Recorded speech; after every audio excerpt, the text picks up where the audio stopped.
Jadi ini adalah pertemuan kita untuk mata kuliah termodinamika, melanjutkan kembali tentang teori yang minggu lalu yang sudah disampaikan.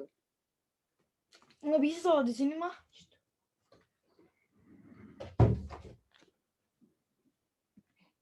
Kan Karin besok ujian. Tanggal 9 kan besok.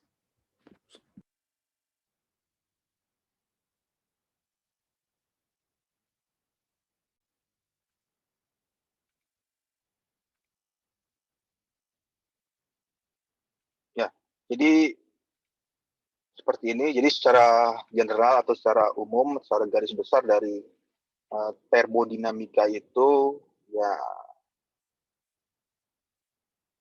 akan membahas atau melakukan yang namanya proses-proses yang ditampilkan seperti isobarik, kemudian isokorik, lalu ada adiabatik yang dimana tidak ada perpindahan panas yang terjadi atau yang keluar dari sistem. Jadi sistem tersebut panas yang dihasilkan tidak keluar ke lingkungan, begitu juga sebaliknya dari lingkungan juga tidak masuk ke sistem.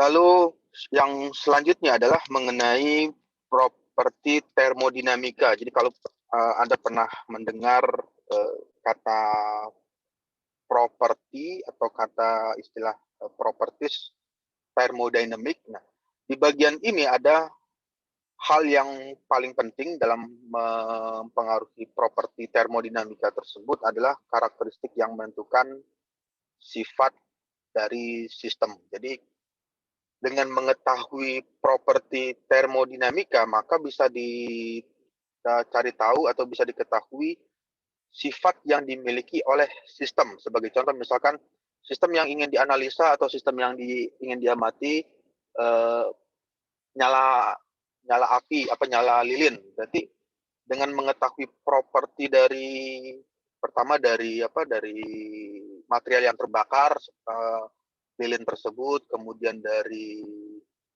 bagian yang dilelehkan, kemudian dari temperatur yang dikeluarkan, dengan mengetahui karakteristik itu, maka bisa diketahui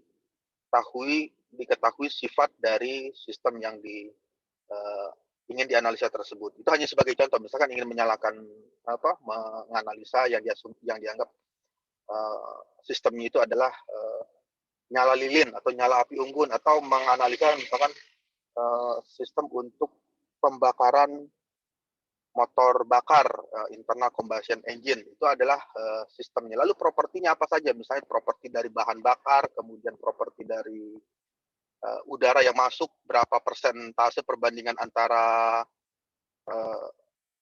udara dengan bahan bakar, kemudian berapa prosentase dari selain udara dan bahan bakar, misalkan ada unsur lain yang ikut masuk, apakah itu gas yang lain. Nah, itu juga bisa dilihat karakteristik dari propertinya. Kalau misalnya ingin menganalisa sistemnya adalah bahan bakar, berarti yang dicari adalah properti dari bahan bakar tersebut. Misalkan bahan bakarnya menggunakan bensin premium atau bensin pertalite atau solar, itu ada nilai properti dari fluida tersebut, sifat-sifatnya. Kapan fluida tersebut bisa panas terbakar, kemudian kapan fluida tersebut bisa menguap, itu ada data-datanya. Nah, data-data itu yang dimaksud di sini adalah berapa nilai tekanan, kemudian temperatur, lalu ada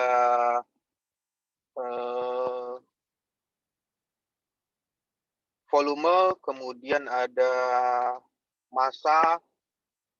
Itu adalah salah satu dari properti fluida yang bisa dipergunakan untuk melakukan karakterisasi. Kemudian seperti nilai konduksi panas itu juga memberikan pengaruh atau dampak terhadap proses termodinamika tadi. Jadi kalau digambarkan itu ada diagram isobar, kemudian ada diagram isokorik, kemudian ada lagi diagram yang bagian yang lain, itu bisa dilakukan analisa dengan melihat properti termodinamikanya seperti nilai tekanan, temperatur, volume, dan massa. Kemudian ada juga yang diartikan di bagian ini, selain itu juga properti dapat didefinisikan dari properti yang lain, seperti berapa berat jenis dari fluida yang dipergunakan untuk untuk pembakaran tersebut, berat jenisnya. Jadi berat jenis untuk minyak tanah dengan bensin, dengan solar, dengan berat jenis air itu berbeda. Lalu volume spesifik, panas jenis, dan lain-lain itu merupakan salah satu properti dari fluida yang nanti bisa dipergunakan untuk menganalisa di bagian termodinamikanya. Nah, ini adalah contoh dari properti dari fluida tersebut. Di situ properties of saturated vapor, properties of superheated water vapor. Jadi nanti properti ini bisa lihat aja di tabel ya, di tabel termodinamika yang ada di Edmodo, itu bisa di-download. Lalu lihat aja di halaman bagian terakhirnya, di bagian halaman indeks, halaman di bagian-bagian akhir itu ada data properties dari tabel. Jadi data properties untuk tabel dengan satuan unitnya itu superheated water vapor. Sebagai gambaran yang digunakan adalah fluidanya H2O. Kira-kira ada yang masih ingat nggak H2O itu apa? H2O. Air, Pak, air. Air ya. Berarti itu adalah air. Kemudian superheated water vapor. Jadi air tersebut memiliki temperatur yang cukup besar ya, cukup tinggi. Artinya dengan satuan derajat Celcius, 80 derajat Celcius, kemudian ininya 120 derajat Celcius. Lalu data-data inilah yang dimaksud dengan data properti dari termodinamika. Berapa nilai V-nya, berapa nilai U-nya, nilai H, kemudian nilai S, dan seterusnya. Jadi pada kondisi tekanan 0,06 bar atau sama dengan 0,006 MPa, megapascal, PA megapascal, didapatlah nilai-nilainya sebesarnya ini. Jadi ini adalah nilai data properties dari termodinamika. Kemudian kalau dilihat lebih jauh lagi,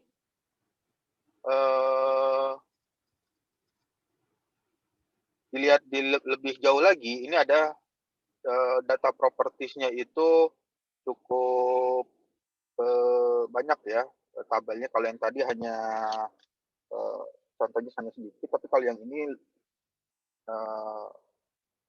besar, maksudnya cukup lebih lengkap lagi, lebih banyak lagi. Nanti itu bisa dilihat di buku di e-book ya, di e-book termodinamika. Nanti bisa dilihat lebih. Saya hanya mengambil hanya poin-poin pentingnya saja karena yang akan dipresentasikan hanya poin-poin penting yang ingin didiskusikan atau diceritakan.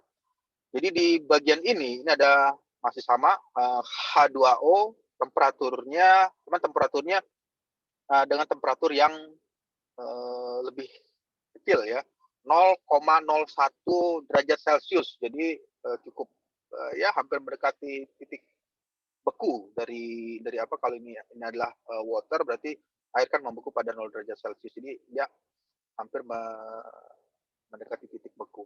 Ini adalah data propertinya, properties of saturated water untuk temperatur 0,01. Jadi ini adalah nilai-nilainya 0,00611, kemudian 1,002 dan seterusnya. Itu adalah data properti data properties bentuk fluida yang nanti bisa dipergunakan dalam hal menganalisa termodinamikanya. Jadi termodinamika itu ada hukum termodinamika 0, 1, dan 2.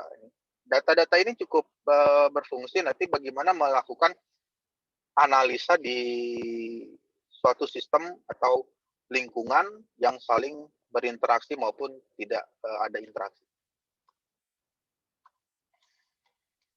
Kemudian di bagian yang lain, ketika pernah mendengar ada kata state atau biasa disingkat state atau sama dengan ya tingkat keadaan, itu adalah kondisi dari suatu sistem pada setiap waktu. Jadi pada waktu tertentu, bagaimana kondisinya kalau yang terjadi di termodinamika tersebut. Ada yang namanya kondisi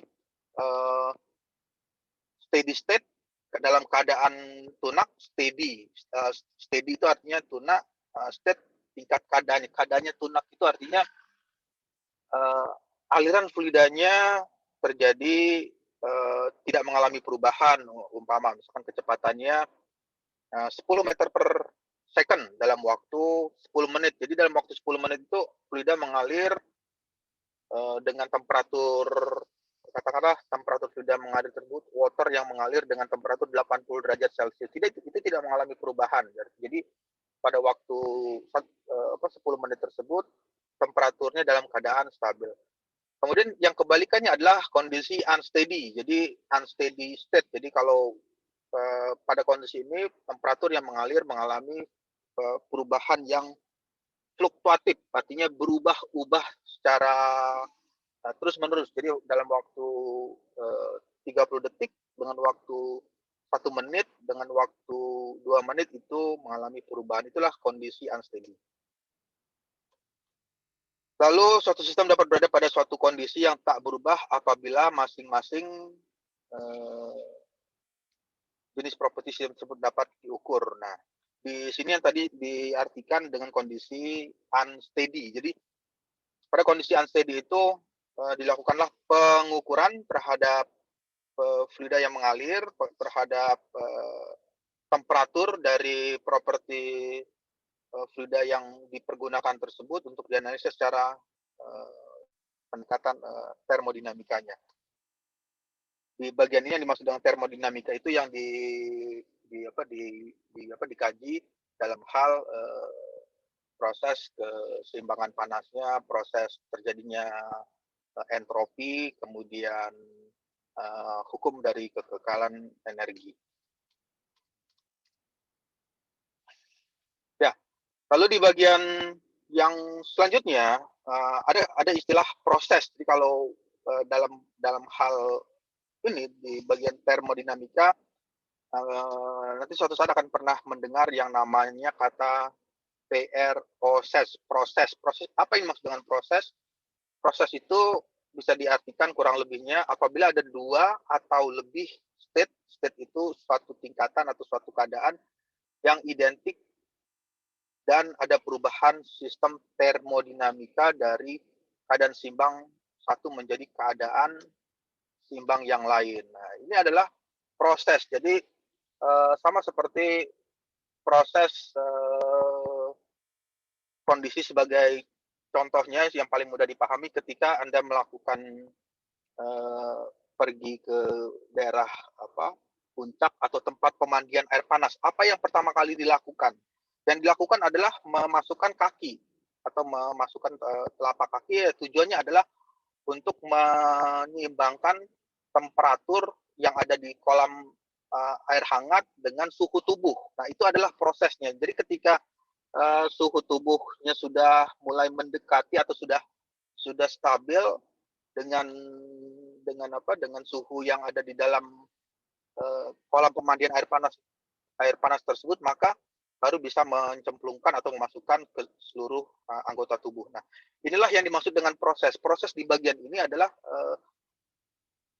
ada 2 atau lebih state. Jadi kondisi pertama itu masih kondisi ketidakseimbangan. Jadi karena ketidakseimbangan, temperatur yang ada di pemandian air panas itu temperaturnya, lebih tinggi dari suhu tubuh, kemudian suhu tubuh lebih rendah, temperaturnya, jadi ada selisih temperatur. Nah, dengan selisih temperatur itu yang, langkah awal yang dilakukan adalah melakukan penyeimbangan dari keadaan seimbang satu menjadi keadaan seimbang yang lain. Sehingga ketika masuk di dalam, kondisi yang baru, ketika masuk di dalam sistem yang baru, maka dia akan mengalami keseimbangan. Inilah yang dimaksud dengan proses. Itu hanya gambaran, nanti bisa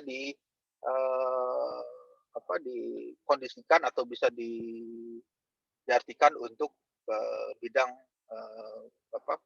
state yang lain atau kondisi yang proses yang lain. Bagaimana misalnya, proses, keseimbangan, udara dengan bahan bakar yang masuk di ruang pembakaran. Itu adalah bisa diartikan seperti itu. Jadi bagaimana kondisi seimbangnya sehingga pada saat terjadi nyala api atau titik nyala api itu bisa mengalami, pembakaran yang, sempurna, pembakaran yang lebih baik. Jadi ketika pencampurannya belum terjadi dengan baik antara udara dengan bahan bakar, bisa saja banyak, bahan bakar yang terbuang atau banyak udara yang, tidak dipergunakan atau oksigen yang tidak dipergunakan untuk melakukan proses pembakaran. Itu adalah yang dimaksud dengan proses. Lalu ada istilah lain dalam termodinamika ini, cycle. Cycle itu adalah, kalau diartikan ya CICE, cycle atau siklus. Jadi kalau dibuka di kamus bahasa Inggris, cycle yang itu merupakan siklus. Yang dimaksud di sini adalah siklus sistem tersebut menjadi rangkaian. Di sini ada kata rangkaian, berarti siklus itu bisa dimulai dari, nanti ada siklus Rankine, ada siklus Brayton, ada siklus diesel. Itu adalah merupakan suatu, rangkaian yang terjadi di sistem tersebut. Jadi ada langkah 1 dari titik 1 ke titik 2, dari titik 2 ke 3, dari 3 ke 4, dari 4 ke 1 dan, terjadi secara, kontinu, artinya dari 1 ke 2, dari 2 ke 3, dari 3 ke 4, dari 4 ke 1 dan seterusnya. Sistem tersebut menjalani rangkaian beberapa proses dengan keadaan akhir sistem yang dengan keadaan akhir dari sistem tersebut akan kembali ke keadaan awal. Jadi kalau dimulai dari, poin 1 dari siklus pertama, dia akan bergerak ke siklus kedua, dari siklus kedua bergerak ke siklus ketiga, dari 3 ke 4, dari 4 ke 1 lagi. Jadi, terjadi, proses, cycle atau kondisi yang, mengalami, dari kondisi awal ke kondisi akhir. Lalu yang bagian lainnya adalah, lintasan. Jadi di bagian ini, di termodinamika, nanti akan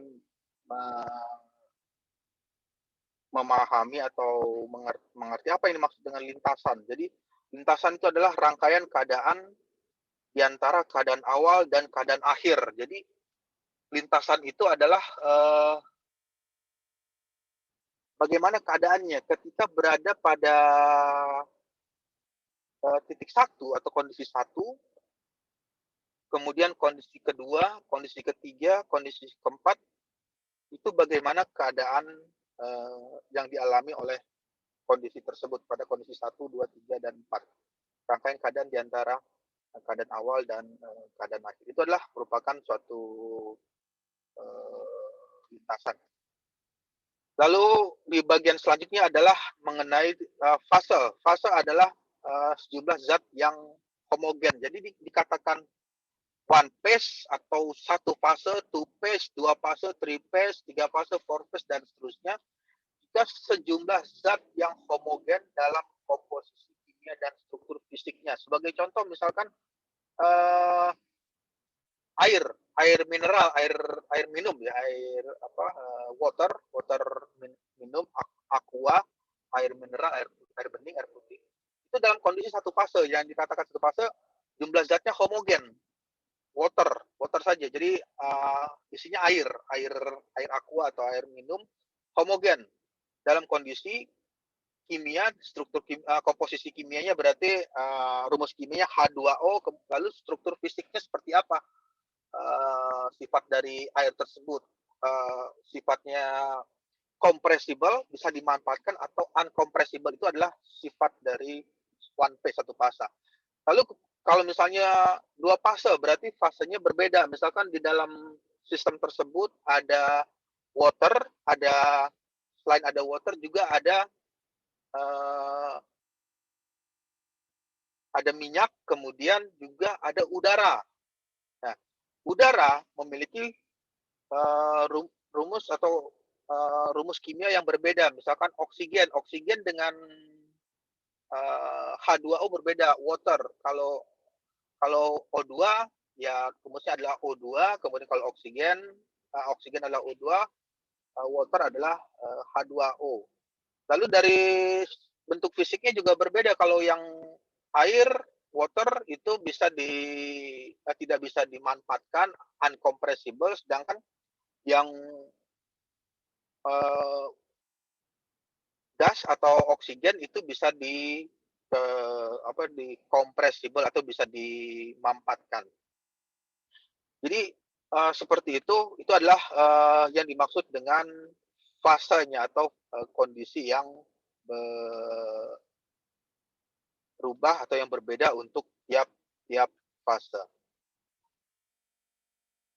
Kemudian di bagian yang lain fase tersebut dibatasi oleh batas fase, jadi bisa juga diartikan antara fluida cair dengan fluida gas itu ada lapisan batasnya atau boundary layer kalau diartikan di situ. Fase tersebut juga bisa dibatasi oleh batas fase. Misalkan masukkan di dalam sistem atau di dalam gelasnya itu yang ingin dianalisa, di dalam gelas itu dimasukkan water, dimasukkan air, lalu dimasukkan minyak goreng atau minyak untuk memasak. Ya, nanti akan ada kalau dilihat di gelas transparan atau gelas bening nanti akan terlihat di bagian mana air tersebut berada dan di bagian mana minyak tersebut berada. Apakah minyak ada di atas atau minyak ada di bawah. Nah, ketika terjadi perbedaan tersebut nanti bisa dilihat ada seperti garis yang membatasi antara fluida yang memiliki properti yang berbeda antara minyak dengan water atau dengan air.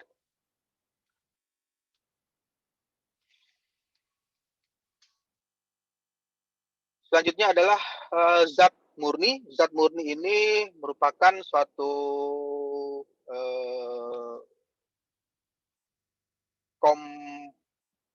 zat komposisi yang kimianya seragam dan tidak berubah pada semua bagian. Jadi yang dimaksud dengan murni itu ya pure artinya murni, zat yang kondisinya tidak heterogen, artinya kondisinya dalam kondisi yang homogen, tidak mengalami perubahan untuk zat tersebut.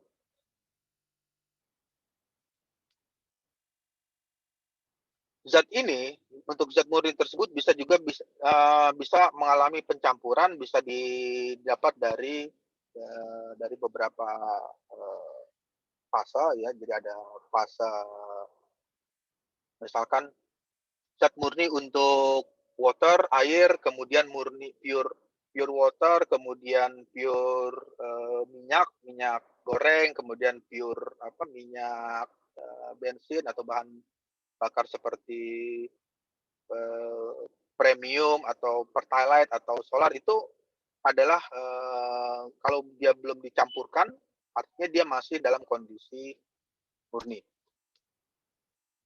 Nah, contohnya yang paling mudah ya seperti ini, ada air, water, nitrogen, helium, oksigen, dan lain-lain. Itu adalah salah satu dari bagian dari zat murni.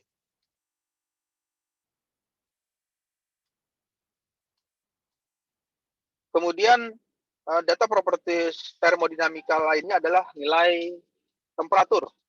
Nilai temperatur adalah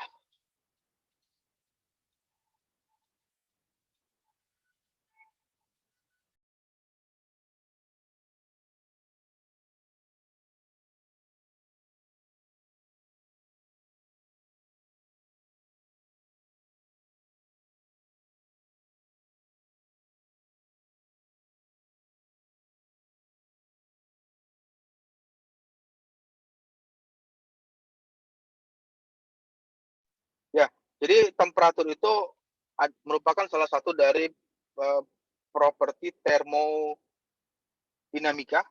Dari data dari termodinamika itu adalah berhubungan dengan temperatur, karena temperatur itu bisa mempengaruhi kondisi termodinamika dari suatu sistem atau lingkungan yang ingin dilakukan analisa atau dirancang suatu sistem yang baru.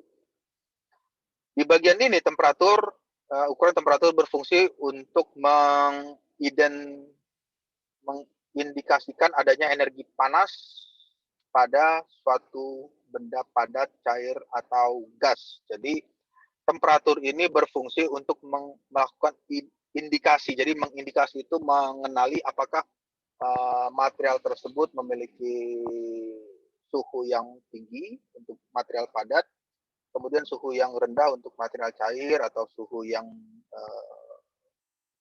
tidak tinggi atau suhu yang rendah, suhu yang standar seperti suhu lingkungan seperti 32 derajat Celcius atau 30 derajat Celcius atau suhu kamar.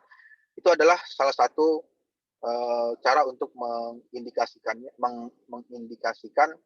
adanya energi panas dengan mengukur berapa besar nilai temperatur yang dimiliki oleh zat-zat tersebut seperti zat padat, zat cair, atau zat gas.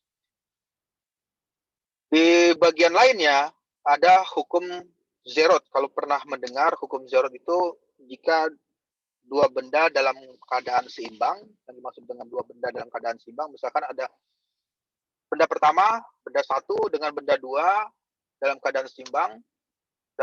Di sini dalam keadaan seimbang itu adalah keseimbangan termal. Misalkan benda satu temperaturnya 50 derajat Celcius, benda 2 50 derajat Celcius. Lalu benda tersebut didekatkan, ada lagi benda ketiga yang temperaturnya misalkan lebih tinggi, katakanlah 80 derajat Celcius. Jadi bisa dihitung berapa keseimbangan dari benda 1, 2, 3. Jadi 50 ditambah 50 ditambah dengan 80, 100. 50 tambah 50, 100 ditambah 80, jadi 180 dibagi dengan 3. Itulah kondisi dari hukum Zeroth. Jadi dua benda yang dalam keadaan seimbang, termal dengan benda ketiga, maka dua benda tersebut juga dalam keadaan seimbang, termal, walaupun kondisinya itu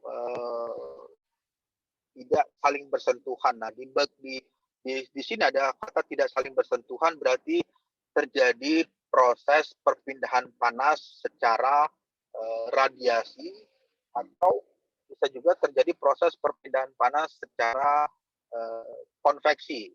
Jadi disinilah berlaku yang namanya hukum Zeroth. Jadi terjadi proses perpindahan panas secara radiasi, atau bisa juga terjadi proses perpindahan panas secara konveksi.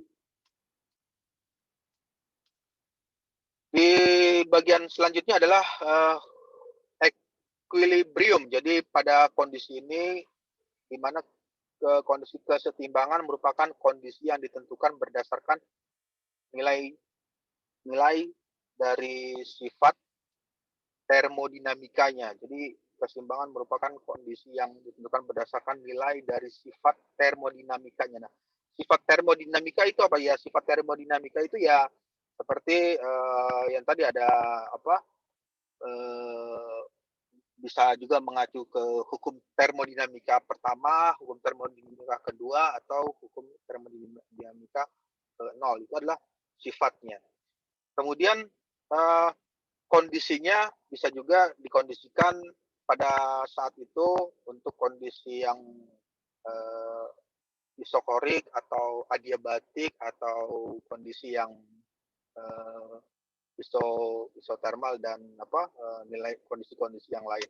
Itulah yang dimaksud dengan kesetimbangan. Nah, contohnya di bagian ini untuk 3 sistem kesetimbangan dalam hal bidang termodinamika. Jadi ada 3 sistem kesetimbangan dalam termodinamika. Yang pertama adalah kesetimbangan termal. Jadi pada poin ini ada masuk kesetimbangan termal. Jadi dia menghitung berdasarkan hukum termodinamika, jadi ada kesetimbangan thermal. Kemudian kesetimbangan mekanik, berarti keseimbangan dari gerakan. Jadi ketika suatu zat atau suatu partikel itu bergerak itu diartikan dia berpindah dari satu tempat ke tempat yang lain atau dari satu titik ke titik yang lain, maka dia akan mengalami keseimbangan secara mekaniknya sehingga tidak mengalami tidak mengalami perubahan lagi. Lalu yang ketiga adalah keseimbangan secara reaksi kimia. Jadi reaksi kimia itu bisa juga memberikan nilai keseimbangan. Jadi kalau Anda pernah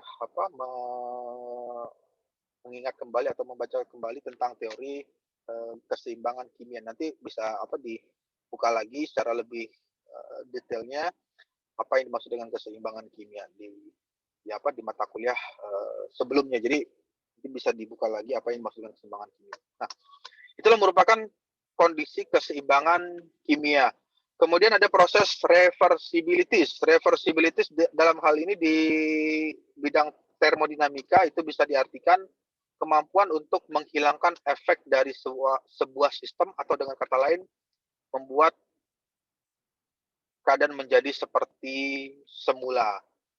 Lalu bagaimana prosesnya? Proses reversible ada proses dapat balik. Jadi bisa diartikan di sini reversible itu adalah proses yang dapat kembali ke kondisi sebelumnya.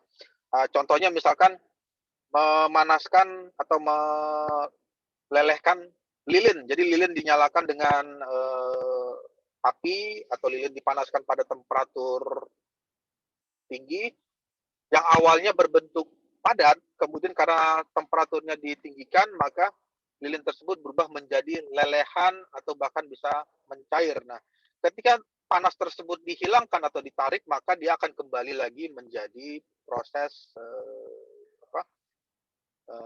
proses menjadi padat kembali lilin tersebut.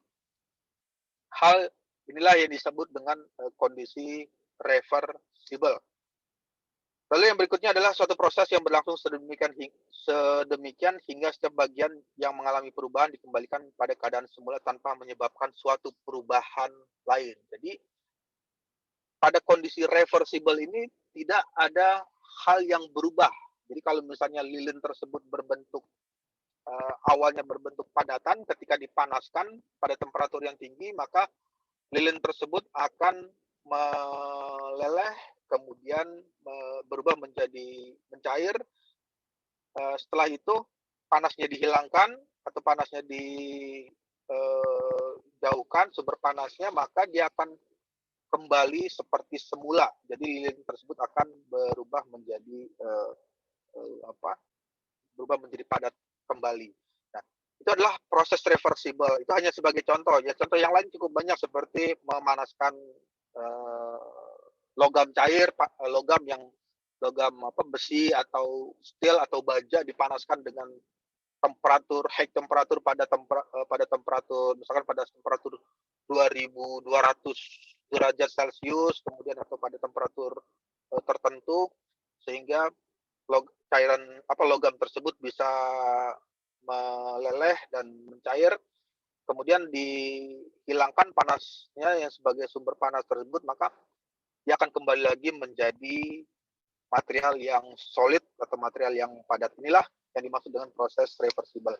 Lalu bagaimana jika kondisinya irreversibilitas? Berarti kondisinya kebalikan dari kondisi reversible. Jadi kalau yang tadi dia bisa kembali lagi seperti awal, seperti kalau kalau lilin dipanaskan, dia akan mencair, setelah panasnya dihilangkan, dia akan membeku kembali. Nah, di irreversibilitas ini, dia tidak akan kembali lagi. Jadi setelah terjadi satu reaksi, maka dia akan tidak kembali lagi ke reaksi sebelumnya. Jadi di proses irreversibilitas ini proses termodinamik yang berlangsung secara alami seluruhnya dan tidak dapat dikembalikan. Artinya proses tersebut tidak bisa kembali lagi tidak bisa berubah lagi menjadi kondisi yang terdahulu atau kondisi yang sebelumnya. Inilah yang disebut dengan proses irreversibilitas. Contohnya apa? Contohnya adalah perpindahan panas atau perpindahan kalor dari benda yang temperaturnya lebih tinggi, bersuhu tinggi ke benda yang bersuhu rendah. Nah, jadi kalau ada dua benda yang mengalami perbedaan temperatur, yang satu kirinya itu temperaturnya, yang benda yang pertama temperaturnya 80 derajat Celcius, kemudian benda yang kedua 40 derajat Celcius, dari 80 mengalirkan suhu atau mengalirkan temperatur ke 40 derajat Celcius, terjadi proses perpindahan kalor, tetapi dari 40 derajat Celcius itu tidak mengembalikan kembali ke 80 derajat Celcius tersebut. Dia akan mengalami kondisi keseimbangan. Jadi 80 ditambah 40, 120 dibagi 2, 60. Jadi pada kondisi itulah yang terjadi untuk kondisi irreversibilitas. Contoh yang lain adalah proses membakar kertas. Jadi kalau misalnya sederhananya ketika membakar kertas HVS dengan menggunakan korek atau menggunakan kayu bakar atau menggunakan minyak tanah, kompor gas atau kompor minyak. Ketika kertas tersebut dibakar, kertas HPS yang putih dibakar, ketika dia dibakar dengan menggunakan korek api, dia terbakar. Setelah korek api tersebut dihilangkan atau panas tersebut ditiup atau dimatikan nyala api tersebut, maka kertas tidak akan kembali lagi menjadi